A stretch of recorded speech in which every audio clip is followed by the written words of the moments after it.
Guys, my name is Rage and we are back today with another legendary review character. In today's video, we're going to be taking a deeper dive into Invisible Woman. As you can see here, there's still a day and 21 hours left at the time of recording, so hopefully you guys can get a chance to unlock her, but she requires a team of at least 5 Sinister 6 characters at 5 yellow stars to unlock. With that being said, let's dive into an overview of her skills, really where she is in the game right now in terms of how she stands across the different game modes. I'm also going to take a look at just showing you some gameplay real quick here, consistent with my previous videos. Last but not least, give her a true rating overall in terms of where she stands and whether or not she's still worth investing in, especially now in the game. With that being said, Invisible Woman, let's take a look at her skill set. Cosmic Rays basic attack. You can see here that I've only pushed this up to level 5. Just, you don't really use her basic too much, so, and on top of that, I don't actually, she doesn't do that much damage as well, so that's why I haven't leveled it up. But you can see here, basic attack's pretty standard. If you were to T4 this, you do get an extra 5% of her health as a barrier. So I'm not sure how much you guys would use her, but I would definitely T4 this only if you use her quite a bit. But even then, I don't know if it's worth it just to use that T4 material just for that slight upgrade, especially when Invisible Woman's not really a damage dealer. Next, her Bending Light special ability.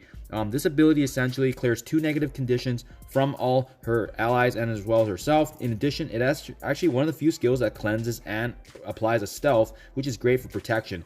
On top of that, there's also going to be a defense up, and she's also going to be able to clear stealth from the highest ally and apply 3 deflects. So really making that strongest target to really be kind of the sole focus of the damage and really shouldering the weaker allies on the team. So I mean, with that being said, I do like the extra added feature of this that she actually can clear stealth from all enemies. So in that case, she actually is great up against the Asgardians whenever Loki's stealth does activate. So that's also why I T4'd it. I T4'd it because it applies the stealth. On top of that, also the cleansing of 2 negative conditions. But do keep in mind, this is a weaker cleanse compared to other characters in the game due to the fact that it only leaves a 2 maximum negative conditions being cleansed and not all of it. So Emma Frost removes all, which is definitely a huge addition, right? So Psionic Shield's ultimate ability, essentially with this ability, she applies offense down to 2 turns for all the enemies across the board. On top of that, what I like about this ability the most is the fact that she also barriers the allies. So not only is she applying offense down, but she's also giving her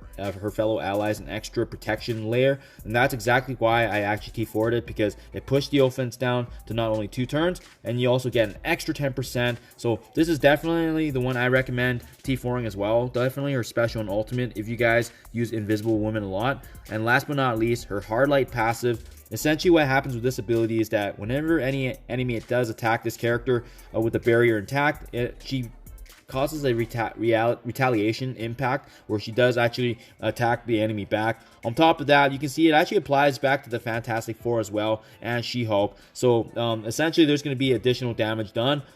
And on top of that, essentially she just gains additional health if you were to boost this up, and provides additional health for Fantastic Four as well as Namor and She-Hulk, characters that she synergizes with. And really where this passive does shine is on war defense. If She-Hulk is the ally, they also gain defense up for 2 turns, as well as the Fantastic Four. So personally, she's great as bolstering for the war defense teams, and that's the main reason why I actually haven't T4'd it, because of the fact that I don't actually have her on her defense. So to me, it's not that much of a value add, but for sure, if you guys do have this team as a defensive team, I definitely do recommend T4ing that as well, but not before Bending Light and Psionic Shields. With that being said, she's a pretty rock solid character. I think one of the best ISO 8s is the healer. It just meshes well overall with her kit and really improves the overall active healing. With that being said here, let's just quickly dive into some quick gameplay here. So starting off here, you guys, let's just take a look here to see who we can go up against here. My team power is about 420k, so we want to go at least somewhere that's kind of similar. And we can, you know what, let's go ahead and see if we can actually take down this Black Order team at 147 here. Especially with our team here right now. I got Black Bolt, I got Phoenix, I got Emma Frost, as well as Mr. Sinister. So let's take advantage of this. And that way showcase the abilities here of Invisible Woman and what she can bring to the table, especially in a supportive role. So some extra protection. She's going to synergize very nicely. Personally, I do think Ebony Maw is a better legendary, but if you guys don't have Ebony Maw, I think Invisible Woman is a great substitute because she's also a great defensive supportive character. So I'm not sure if we can do this here because it is the Black Order, but let's go ahead and try here. I'm going to activate Phoenix to kind of take away all the negative conditions. And what I'd like to do is I do actually like to take down both Corvus Glaive and Proximate Midnight because of the fact that just due to their capabilities, they have a lot of damage, right? So what I want to do right now is I am actually going to use the offense down here, but it sticks. It does not, unfortunately, but it gave our team a barrier, and that's what I was going for. Gives us the extra barrier, and then on top of that too, I do actually want to go ahead and clone their Ebony Maw, so we got some extra protection on our team. It's going to prove to be very useful later if we need it. And as you can see here now, I can work in conjunction with Ebony Maw. I'm going to activate his defense up and offense down, and that actually does stick. So like I said, Invisible Woman and Ebony Maw are very, very similar. Only difference being is that Ebony Maw is a much harder character to get in the game, especially with him requiring Black Bolt as a legendary as one of the locks. And fortunately now, as Scopely confirmed, with Invisible Woman and Star-Lord events being more frequent, you know, Invisible Woman and Star-Lord are just going to be two legendaries that are going to be quite accessible to the free-to-play, and that's really, really promising to hear, right? So you can see our Phoenix does get taken down, unfortunately, giving them the barrier and the extra benefits, but that's just the nature of the beast with the Black Order. They're very, very powerful, so that's why we have to be cognizant, and that's why I do love the supportive capabilities of Invisible Woman. So in this case, very, very good situation now. I am actually going to use her cleanse here. You can see gives us the defense up, the cleanse. Mr. Sinister is actually the one that's not actually shrouded right now due to the fact that he has the highest health pool. But we go ahead now and we take down Proximate Midnight, which is exactly what we want. And now that we have Dark Phoenix, you bet we are going to unload our damage. First, I'll start off with her special here just to kind of take away their damage. And then next, I'm actually going to use her ultimate after. But it's really up to you guys how you want to do that. But personally, loving my roster here, especially with the addition of Dark Phoenix. And now, especially with Corvus Glaive being shrouded, we can go ahead and actually damage their Ebony Maw just due to the fact that he has the healing capabilities. We take him out, we're going to be in a really, really good position, even if it's a Black Order. So Black Bolt damage is always appreciated. As you can see, going to go ahead and finish off now the Corvus Glaive. And now with Ebony Maw in close to being finished off here, you bet we are actually doing really, really good. So even with this roster here that's kind of made up of a mixture of different characters, you can see that just by having good supportive synergies and just having a good mixture of defense and offense, we can even still take down the Black Order here, especially with them being top in the meta. So, and their team wasn't that much lower than ours. You know, we were only a few hundred, 30, 40, 50,000 higher than their team. So, I mean, like, in grand scheme of things, at the end of the day, it's really the synergy and the fact that we actually have human control over the abilities. So, there you guys have it. Was able to show you the abilities of Invisible Woman. So, you can get some insight in terms of how capable she can be. She's definitely a slot-in character. That's what I do like about her. And as I mentioned before, with her being quite accessible now, I do love the fact that she's going to be available, and especially with the Sinister 6 characters now being very, very reachable from a lot of free-to-play characters. So I'll give you an example here. When I did the top 5 here, that you see Rhino, he's available in the Blitz store. Shocker is campaign farmable.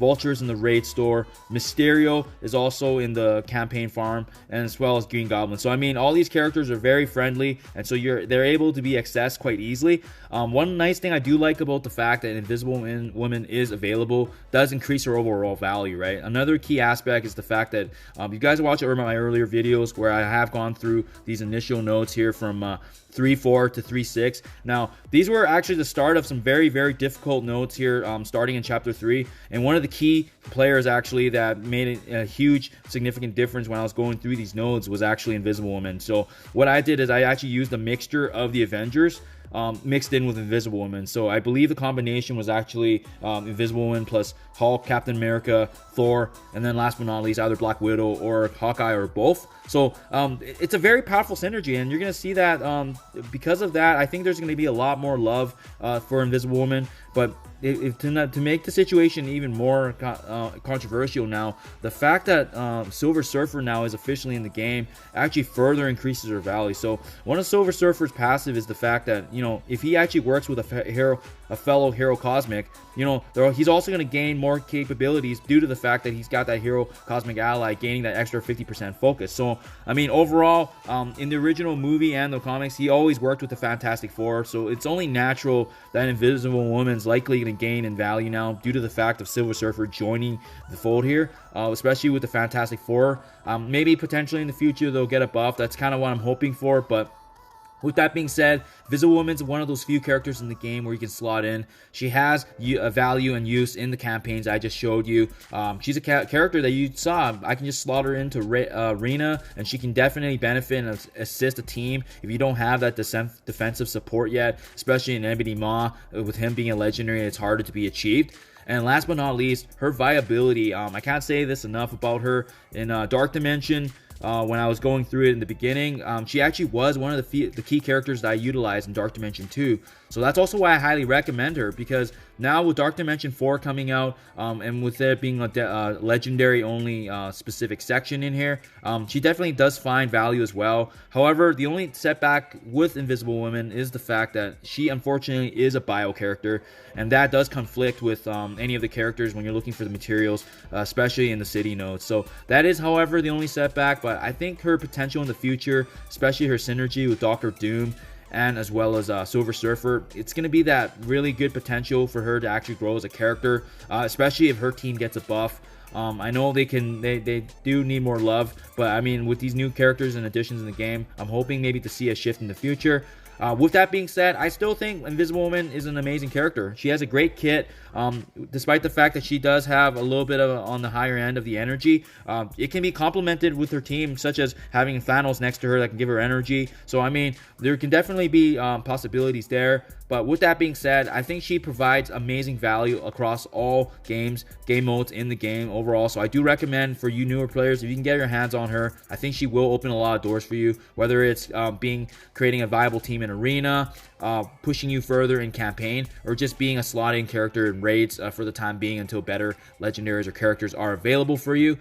Overall, I do recommend her. So with that being said, you guys, that's my quick recap overview of Invisible Woman. Hope you enjoyed this video. I do recommend investing in her. As you can see here, I pushed her to level 71 and it had a couple T4s here. But that's really how high I brought her, just due to the other legendaries being utilized more. So thank you as always, you guys, and I'll see you in the next one.